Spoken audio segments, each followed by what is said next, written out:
Let's mic देश का मिजाज नॉर्थ ईस्ट।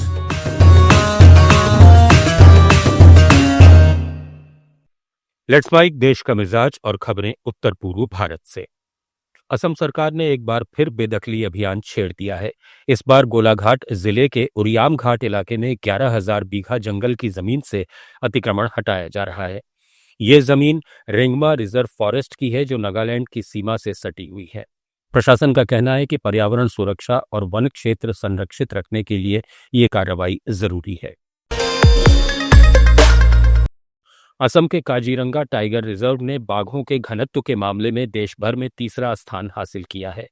ताजा रिपोर्ट के अनुसार काजीरंगा में प्रति 100 वर्ग किलोमीटर में 18.65 बाघ पाए गए हैं।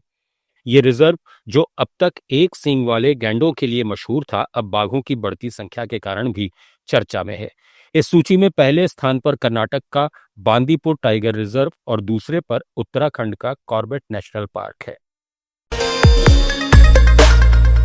त्रिपुरा में खोवाई जिले के चंपाहौर इलाके में उस समय तनाव फैल गया जब सैकड़ों टिपरा मोथा कार्यकर्ताओं ने पुलिस थाने का घेराव किया। ये प्रदर्शन आसारामबाड़ी में हुई हिंसक झड़प के बाद 3 मोथा कार्यकर्ताओं की गिरफ्तारी के खिलाफ किया गया। मोथा कार्यकर्ताओं ने गिरफ्तारी को राजनीतिक साजिश बताया और तत्काल रिहाई की मांग की। इस दौरान पुलिस और प्रदर्शनकारियों के बीच झड़प भी हुई, जिसके बाद थाने का मुख्य गेट बंद कर दिया गया। प्रदर्शनकारियों ने बीजेपी पर पक्षपात का आरोप लगाते हुए आंदोलन तेज करने की चेतावनी दी है। मेघालय की राजधानी शिलांग के व्यस्त पुलिस बाजार इलाके को अब रोजाना 14 घंटे के लिए पूरी तरह वाहन मुक्त जोन बनाया जा रहा है।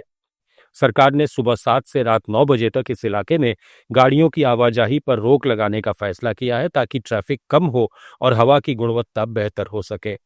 हटाए गए फुटपाथ दुकानदारों को मूडा पार्किंग कॉम्प्लेक्स में नई जगह दी गई है, जहां बेहतर सुविधाएं, रोशनी और शौचालय की व्यवस्था की जा रही है।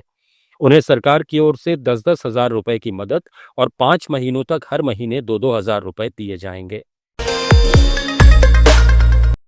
शिलांग में बन रही रोपवे परियोजना को फिलहाल रोक दिया गया है, क्योंकि लावसो तुन इलाके में पेड़ काटने को लेकर एक व्यक्ति ने मेघालय हाईकोर्ट में जनहित याचिका दायर की थी। इस पर कोर्ट ने चिंता जताई और मामले की निगरानी के लिए एक राज्य स्तरीय कमेटी बनाई। इस परियोजना के लिए पूर्वी खासी हिल्स जिले के रिजर्व फॉरेस्ट में पेड़ काटे गए थे। पर्यटन मंत्री पॉल लिंगदो ने कहा कि पेड़ काटने की अनुमति पहले ही पर्यावरण मंत्रालय से ली जा चुकी है और सरकार ने कोर्ट को इसकी पूरी जानकारी दे दी है। मंत्री ने भरोसा दिलाया कि रोपवे बनने के बाद उस इलाके में नए पेड़ लगाए जाएंगे, ताकि पर्यावरण संतुलन बना रहे। चुनाव आयोग बिहार की तर्ज पर मणिपुर में फोटो वोटर लिस्ट के स्पेशल इंटेंसिव रिवीजन में जुट गया है।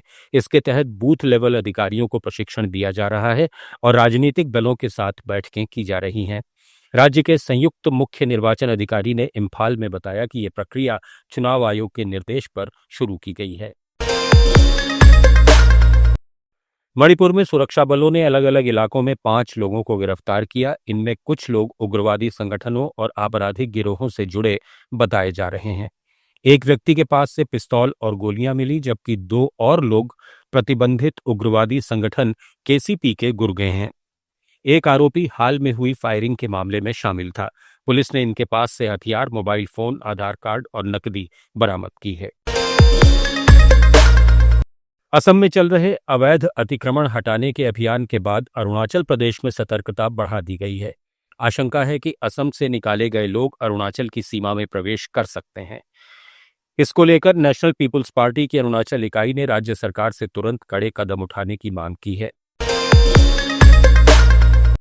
नागालैंड के मुख्यमंत्री नेफ्यू रियो ने कहा है कि राज्य में जमीन पर अतिक्रमण को किसी भी हाल में बर्दाश्त नहीं किया जाएगा। उन्होंने कोहिमा में एक कार्यक्रम के दौरान शहरी स्थानीय निकायों से अपील की कि वे सुरक्षा नियम सख्ती से लागू करें और आपदा रोधी शहरों के विकास में सक्रिय भूमिका निभाएं। मिजोरम के चंफई जिले में म्यांमार से आए शरणार्थियों की बायोमेट्रिक पहचान का काम इस हफ्ते शुरू हो जाएगा। जिले में फिलहाल 13,586 म्यांमार नागरिक शरण लिए हुए हैं। ये बायोमेट्रिक रजिस्ट्रेशन गृह विभाग के निर्देश पर किया जा रहा है, ताकि शरणार्थियों की सही संख्या और पहचान दर्ज की जा सके। जुड़े रहिए लेट्स माइक के साथ।